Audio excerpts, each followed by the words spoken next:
এই কাজী নজরুলের ভাষা বোঝার জন্য যদি আমার একজন শিক্ষকের দরকার হয়, উস্তাদের দরকার হয়, ওই কাজী নজরুলের যিনি স্রষ্টা সেই রব্বে কারিমের ভাষা বোঝার জন্য একজন উস্তাদের দরকার আছে না নাই? যদি আপনি একা একা পড়ে কোরআন বুঝে যাইতেন তাহলে আমার আল্লাহ তাআলা আমাদের প্রত্যেকের অন্তরের মধ্যে কোরআন নাজিল করে দিতেন। গভীর মনোযোগ দিতে হবে আমার ভাইরা। আল্লাহর নবী সাল্লাল্লাহু আলাইহি ওয়াসাল্লাম ওনার উপরে কোরআনটাকে আমার আল্লাহ তাআলা নাজিল করলেন, কোরআনের জ্ঞান আমার নবীকে দিলেন। কিন্তু ওই কোরআনটাকে, যেই কোরআনকে আমার আল্লাহ তাআলা লৌহে মাহফুজ থেকে প্রথম আসমানের উপরে কিতাব আকারে নাজিল করতে পারেন, সেই আল্লাহ রাব্বুল আলামিন চাইলেই ওই কোরআনটাকে কিতাব আকারে জমিনের মধ্যে নাজিল করতে পারতেন কি পারতেন না?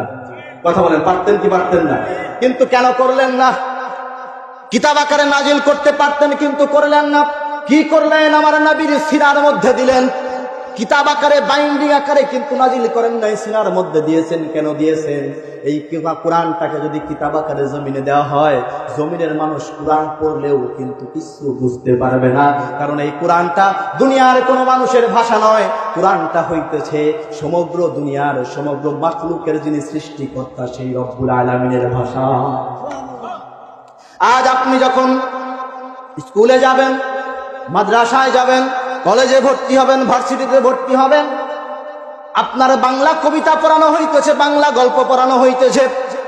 লিখেছেন কে? বাংলাদেশেরই কিছু কৃতি সন্তানরা লিখেছেন, কাজী নজরুল ইসলাম লিখেছেন, রবীন্দ্রনাথ ঠাকুর লিখেছেন। কিন্তু আফসোসের বিষয়, ওই কবিতাটা পড়ার জন্য একজন শিক্ষকের দরকার হয় কি হয় না? কথা বলেন না, হয় কি হয় না? ওটা কিন্তু আমার বাংলা ভাষায় লেখা। কাজী নজরুল ইসলাম কিন্তু ইংরেজি ভাষায় কবিতা লেখে নাই, ফার্সি ভাষায় কবিতা লেখে নাই, উর্দু ভাষায় কবিতা লেখে নাই, আরবি ভাষায় লেখে নাই, লিখেছে বাংলা ভাষায়। ও ভাই, জন্ম থেকে বাংলা ভাষায় কথা বলি, আমার মাতৃভাষা বাংলা, কিন্তু কাজী নজরুল ইসলাম বাংলা ভাষায় কবিতা লিখেছে, আমি পড়ে বুঝতে পারি না। ওই কবিতাটা বোঝার জন্য সরকার প্রতি মাসে মাসে হাজার হাজার টাকা খরচ করতেছে শিক্ষকদের পিছনে। শিক্ষকরা কি বুঝাবে? এসএসসি পাস কাজী নজরুল ইসলামের লেখা কবিতা ছাত্রদেরকে বোঝায়। কথা বল না কেন? কাজী নজরুল ইসলামের ভাষা, রবীন্দ্রনাথের ভাষা, এটা বাংলা ভাষায় লেখা, আমার মাতৃভাষায় লেখা সত্ত্বেও কিন্তু আমি সেটা বুঝতে পারি না। এই কাজী নজরুলের ভাষা বোঝার জন্য যদি আমার একজন শিক্ষকের দরকার হয়, উস্তাদের দরকার হয়, ওই কাজী নজরুলের যিনি স্রষ্টা সেই রব্বে কারিমের ভাষা বোঝার জন্য একজন উস্তাদের দরকার আছে না নাই? ও ভাই মুসলমান, গভীর মনোযোগ দিয়ে বুঝতে হবে। আজ আপনি কাজী নজরুলের ভাষা বুঝতে পারেন না, রবীন্দ্রনাথের ভাষা বুঝতে পারেন না, দৌড়ে ছুটে যাইতে হয় আপনার শিক্ষা প্রতিষ্ঠানে উস্তাদ ধরার জন্য। সেখানে ওই আল্লাহ রাব্বুল আলামিনের ভাষা কোরআন কিভাবে আপনি নিজে নিজে করে বুঝে পড়তে চান? This is impossible. এটা কখনো আপনার পক্ষে সম্ভব নয়।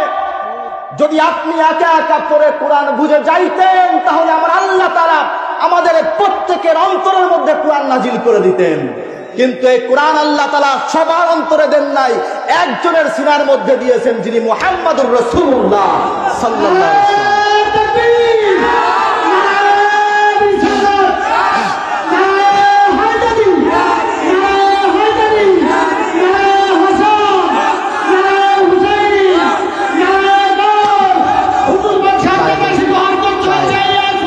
চায়ের ব্যবস্থা করুন।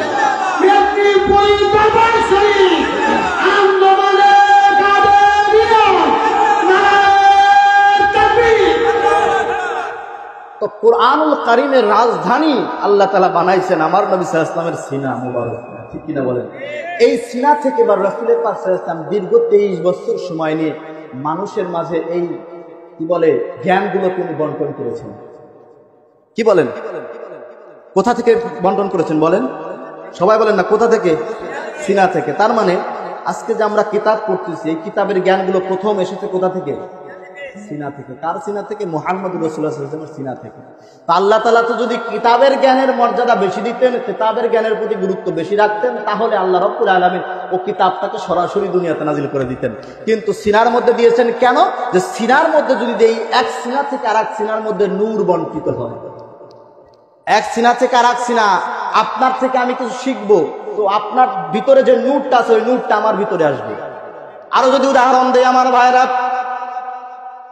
যে কিতাবগুলো পড়ে আমরা আলেম হচ্ছি, যে কিতাবগুলো পড়ে আমরা মাওলানা হচ্ছি, মাদ্রাসার বারান্দায় গিয়ে, মাদ্রাসার ক্লাসে গিয়ে আমাদের শিক্ষকদের কাছ থেকে যে কিতাবগুলো আমরা পড়ে পড়ে আলেম হচ্ছি, মাওলানা ফারেক হচ্ছি, এই কিতাবগুলো কিন্তু প্রত্যেকটা বাজারের লাইব্রেরিতেও পাওয়া যায় কিনা বলেন? আপনি তো ইচ্ছা করলেই ওই মাদ্রাসার লাইব্রেরি থেকে সমগ্র কিতাবগুলো কিনে এনে 1 বছরের ভিতরে সমগ্র কিতাব পড়ে আপনি শ্রেষ্ঠ আলেম হয়ে যাইতে পারেন। কি বলেন না কেন? সম্ভব না এটা? সব কিতাব পড়ে এনে কেন 25-26 বছর শিক্ষা প্রতিষ্ঠানে কাটাইতে হবে আপনার? আপনি কিতাব কিনে বাড়িতে নিয়ে পড়লেন, আর আমি কিতাব কিনে পিঠের উপরে ব্যাগ ঝুলায় নিয়ে ওই কিতাব পড়ার জন্য আমি যাই উস্তাদের কাছে। কথা বুঝতে হবে। যখন কিতাবটা নিয়ে আমি যখন মাদ্রাসায় গেলাম, যখন আমি ক্লাসে বসলাম, আমার উস্তাদ আমাদেরকে ডেকে বলে, ও আমার বাচ্চারা, অমুক কিতাবের অমুক পৃষ্ঠা খুলে ধরো, খুলে বের করো। বের করলাম, অমুক কিতাবের অমুক পৃষ্ঠা বের করলাম। এবার উস্তাদ বলতেছে, এবার কিতাবের দিকে তাকাও না, লুক এট মি, আমার দিকে তাকাও, আমার কথাগুলো আগে মনোযোগ দিয়ে শ্রবণ করো, তারপরে কিতাব দেখবা, তার আগে কিতাব দেখা যাবে না। শিক্ষক সুন্দর করে বুঝাইতেছেন, যে চ্যাপ্টার খুলতে বলেছেন এখনো কিন্তু চ্যাপ্টার আমরা তাকাই নাই, দেখি নাই, শুধু শিক্ষকের কথা শুনতেছি, উনি বুঝাইতেছেন। এই যে উনি বুঝাইতেছেন, কোথা থেকে বুঝাইতেছেন? কিতাব থেকে। ওনার সিনার ভিতরে যে জ্ঞানগুলো আছে, ওনার সিনার ভিতরে যে ইলমগুলো আল্লাহ তাআলা দিয়েছেন, সেই জ্ঞান দিয়ে, সেই ইলম দিয়ে আপনাদেরকে আমাদেরকে আগে বুঝাইতেছেন। বুঝানো যখন পুরো কমপ্লিট হয়ে গেছে, ওনার সিনার জ্ঞান যখন আমাদের ভিতরে উনি ট্রান্সফার করে দিয়েছেন, তারপরে বলতেছেন, এইবার তুমি কিতাবটা দেখো, পড়ে দেখো, কোনো কিছু এখনো তোমার অবুঝ আছে নাকি আমাকে জিজ্ঞাসা করো। তার মানে এখান থেকে বোঝা যায় কিতাব পড়লে মানুষ নাও বুঝতে পারে। ওটা বোঝার জন্য একজন সিনাওয়ালার দরকার আছে। একজন সিনাওয়ালার কাছ থেকে আপনাকে জ্ঞান আহরণ করতে হবে। যদি একজন সিনাওয়ালার কাছ থেকে জ্ঞানটা নিতে পারেন, তাহলে আপনি আল্লাহওয়ালা হতে পারবেন। যদি আপনি কোনো সিনাওয়ালার কাছে না যান, কোনো সিনাওয়ালার সান্নিধ্যে যদি আপনি না যান, কখনো আপনি আল্লাহওয়ালা হতে পারবেন না। আরো কঠিন করে যদি আপনাদেরকে বলি, কিতাবের জ্ঞান পড়ে, কিতাবের জ্ঞান মানুষকে অহংকারী করে তোলে, আর সিনার জ্ঞান মানুষকে বিনয়ী করে তোলে। প্রমাণ কিভাবে? আমার এলাকার মধ্যে আমি এই উদাহরণটা এবার অনেক জায়গাতে দিয়েছি বোঝানোর খাতিরে, আপনাদেরকেও শোনাই।